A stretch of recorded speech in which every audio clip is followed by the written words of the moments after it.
Assalamualaikum warahmatullahi wabarakatuh. Salam dan bahagia. Kami dari kelompok 3 ingin mempresentasikan hasil kerja kami tentang penalaran yang beranggotakan Novi Belgita Paot NIM 2018 017 127, Masita Dia Salim NIM 2018 017 130, Rasni Amahala NIM 2018 017 134, Sri Kuncara NIM 2018 017 141. Assalamualaikum warahmatullahi wabarakatuh. Perkenalkan, saya Masita Dia Salim, presensi 2018 017130. Di sini saya akan menjelaskan tentang penalaran. Penalaran adalah proses berpikir logis dan sistematis untuk membentuk dan mengevaluasi suatu keyakinan atau belief terhadap suatu pernyataan atau asersi. Unsur dalam konsep penalaran yaitu ada 3. Yang pertama, asersi atau assertion. Yang kedua, keyakinan atau belief. Yang ketiga, argumen. Asersi atau pernyataan memuat penugasan tentang sesuatu atau realitas. Pada umumnya, asersi dinyatakan dalam bentuk kalimat, seperti contoh, dalam sektor publik, anggaran merupakan alat pengendalian dan pengawasan yang paling andal. Yang kedua, interpretasi asersi. Untuk menerima kebenaran suatu asersi, harus dipastikan lebih dahulu apa arti atau maksud asersi. Sangat penting untuk memahami arti asersi untuk menentukan keyakinan terhadap asersi. Asersi untuk evaluasi istilah, representasi dalam bentuk diagram dapat digunakan untuk mengevaluasi makna suatu istilah. Selanjutnya, jenis asersi yang didukung oleh bukti dan fakta. Untuk keperluan argumen, suatu asersi dianggap benar atau diterima tanpa harus diuji dahulu kebenarannya. Bila dikaitkan dengan bukti pendukung, asersi dapat diklasifikasikan menjadi asumsi atau assumption, hipotesis, dan pernyataan fakta atau statement of fact. Asumsi adalah asersi yang diyakini benar meskipun orang tidak dapat mengajukan atau menunjukkan bukti tentang kebenarannya secara meyakinkan, atau asersi yang orang bersedia untuk menerima sebagai benar untuk keperluan diskusi atau debat. Yang kedua, hipotesis. Hipotesis adalah asersi yang kebenarannya belum atau tidak diketahui, tetapi diyakini bahwa asersi tersebut dapat diuji kebenarannya. Dan yang terakhir, pernyataan fakta adalah asersi yang bukti tentang kebenarannya diyakini sangat kuat atau bahkan tidak terbantahkan. Fungsi asersi yang pertama yaitu keyakinan, kedua proporietas keyakinan, yang ketiga keadabenaran, yang keempat bukan pendapat, yang kelima bertingkat, yang keenam berbias, yang ketujuh bermuatan nilai, yang kedelapan berkekuatan, dan yang kesembilan veridikal. Nama saya Sri Kuncara Pramanajati, NIM 2018 017 141.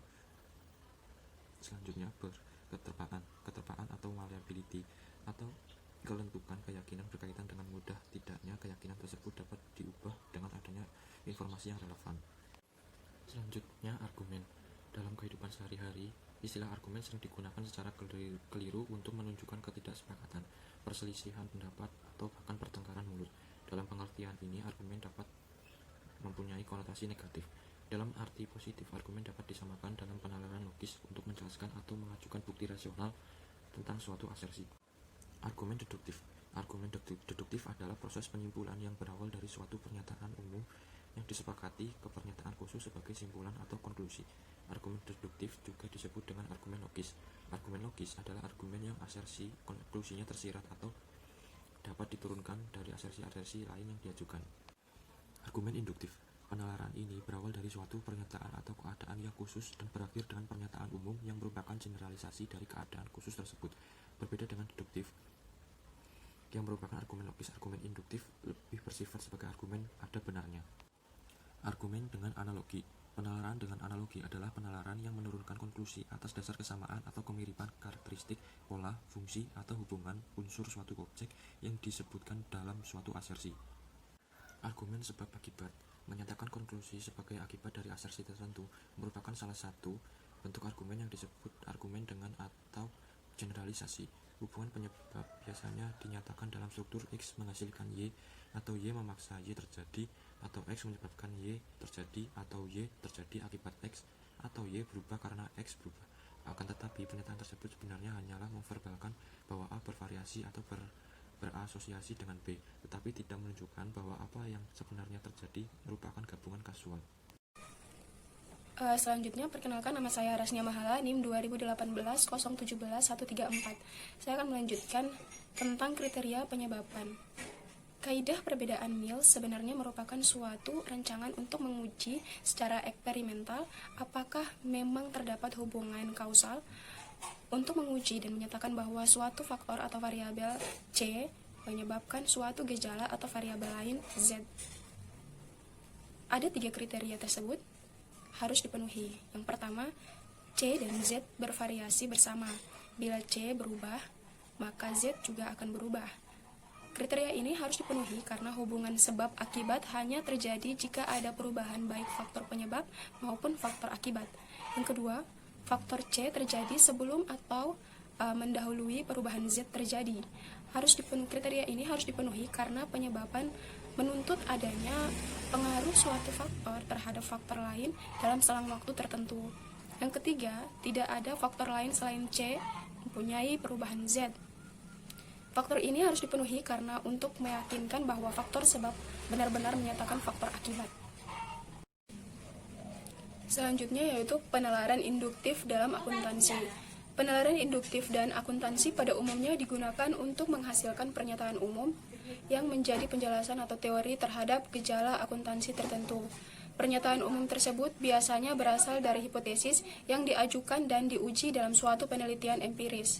Hipotesis merupakan generalisasi yang dituju oleh penelitian akuntansi. Bila bukti empiris konsisten dengan generalisasi tersebut, maka generalisasi tersebut menjadi teori yang valid dan mempunyai daya prediksi yang tinggi. Selanjutnya, kecohan atau falsi. Bila terdapat suatu asersi yang nyatanya membujuk dan dianut banyak orang, padahal seharusnya tidak lantaran argumen yang diajukan mengandung catatan atau faulty, maka pasti terjadi kesalahan yang disebut dengan kecohan atau falsi. Kecohan berdasarkan dari maksud untuk berargumen. Kecohan ini dibagi menjadi 2, yaitu stratagem dan reasoning fallacy. Selanjutnya yaitu stratagem. Stratagem adalah pendekatan atau cara-cara untuk mempengaruhi keyakinan orang dengan cara selain mengajukan argumen yang valid atau masuk akal. Stratagem biasanya dilakukan untuk membela pendapat yang sebenarnya keliru atau lemah dan tidak dapat dipertahankan secara logis. Stratagem dapat mengandung kebohongan dan muslihat. Berikut stratagem yang sering dijumpai dalam diskusi atau perdebatan baik politis maupun akademik. Yang pertama, persuasi tak langsung. Persuasi tak langsung merupakan strategi untuk meyakinkan seseorang akan kebenaran suatu pernyataan, bukan langsung melalui argumen atau penalaran, melainkan melalui cara-cara yang sama sekali tidak berkaitan dengan validitas argumen. Persuasi ini biasanya banyak dijumpai dalam iklan. Yang kedua, mendidik orangnya. Strategi yang dilakukan untuk melemahkan atau menjatuhkan suatu posisi atau pernyataan dengan cara menghubungkan pernyataan atau argumen yang diajukan seseorang dengan pribadi orang tersebut. Yang ketiga, penyampaian masalah. Strategi ini dilakukan dengan cara mengajukan argumen yang tidak bertumpu pada masalah pokok atau dengan cara mengalihkan masalah ke masalah lain yang tidak bertautan. Yang keempat, misrepresentasi. Strategi yang dilakukan dengan cara memutarbalikkan atau menyembunyikan fakta baik secara halus maupun terang-terangan. Dapat dilakukan dengan cara mengekstremkan posisi lawan, menyalahartikan maksud baik posisi lawan, atau menonjolkan kelemahan dan menyembunyikan keunggulan argumen lawan. Selanjutnya yaitu imbauan cacah. Strategi ini dilakukan untuk mendukung suatu posisi dengan menunjukkan bahwa banyak orang melakukan apa yang dikandung posisi tersebut. Selanjutnya, imbauan otoritas. Strategi ini dilakukan untuk meningkatkan daya bujuk suatu posisi dengan menunjukkan bahwa posisi tersebut dipegang oleh orang yang mempunyai otoritas dalam masalah bersangkutan tanpa menunjukkan bagaimana otoritas bernalar. Selanjutnya, imbauan tradisi. Strategi ini dilakukan untuk mendukung suatu posisi atau keyakinan dengan menunjukkan bahwa suatu telah lama dilakukan atau terjadi tradisi. Selanjutnya, dilema semu. Taktik seseorang untuk mengaburkan argumen dengan cara menyajikan gagasan dan suatu alternatif lain, kemudian mengkarakterisasi alternatif lain sangat jelek, merugikan atau mengerikan sehingga tidak ada cara lain kecuali menerima apa yang diusulkan penggagas. Selanjutnya, imbauan emosi. Emosi orang yang dituju diagitasi sehingga dia merasa tidak enak untuk tidak menerima alasan yang diajukan. Perkenalkan, nama saya Novi Bergita Paot, NIM 2018-017127. Jadi, di sini saya akan menjelaskan tentang salah nalar. Salah nalar adalah kesalahan struktur atau proses formal penalaran dalam menurunkan simpulan sehingga simpulan menjadi salah atau tidak valid. Ada beberapa bentuk salah nalar antara lain. Yang pertama, menegaskan konsekuen. Agar argumen valid, maka harus mengikuti kaidah menegaskan anteseden. Bila disimpulkan diambil dengan pola premis yang menegaskan konsekuen, akan terjadi salah nalar. Yang kedua, menyangkal anteseden. Kebalikan dari salah nalar, menegaskan konsekuen adalah menyangkal anteseden. Suatu argumen penyangkalan akan valid apabila konklusi ditarik mengikuti kaidah penyangkalan konsekuen. Yang ketiga, pentaksaan. Salah nalar dapat menjadi terjadi bila ungkapan dalam premis yang satu mempunyai makna dengan premis yang lainnya. Yang keempat, perampatan lebih. Salah nalar ini sering terjadi yaitu melakukan karakteristik sebagian kecil keseluruhan anggota secara berlebihan. Yang kelima, parsialitas, yaitu sebagian dari bukti yang tersedia yang mendukung konklusi. Yang keenam, pembuktian dengan analog. Analogi lebih merupakan suatu sarana yang meyakinkan bahwa asersi konklusi mempunyai kebolehjadian yang benar. Dengan kata lain, premis benar, konklusi atas dasar analogi belum tentu benar. Jadi, analogi yang dapat menghasilkan salah nalar. Yang ketujuh, meracunkan urutan kegiatan dengan penyebaban. Kesalahan yang sering dilakukan adalah meracunkan urutan kejadian dengan penyebaban. Bila kejadian B selalu mengikuti kejadian A, orang sering menyimpulkan bahwa B disebabkan oleh A. Salah nalar terjadi bila urutan kejadian disimpulkan sebagai penyebaban. Yang selanjutnya yaitu aspek manusia dalam penalaran. Perubahan keyakinan argumen dapat menyangkut dua aspek, yaitu manusia dan asersi. Ada beberapa aspek manusia yang dapat menjadi penghalang atau penghambat dalam ilmu pengembangan serta penalaran. Yang pertama, penjelasan sederhana. Rasionalitas menuntut penjelasan yang sesuai dengan fakta. Namun, keinginan untuk memperoleh penjelasan yang sederhana akan menimbulkan seseorang tersebut menjadi puas, sehingga tidak kritis dalam menerima suatu penjelasan. Yang kedua, kepentingan mengalahkan nalar. Penghalang untuk bernalar sering muncul akibat memiliki kepentingan tertentu yang harus dipertahankan. Kepentingan sering memaksa seseorang untuk memihak pada posisi, walaupun posisi atau keputusan tersebut sangat lemah dari segi argumen.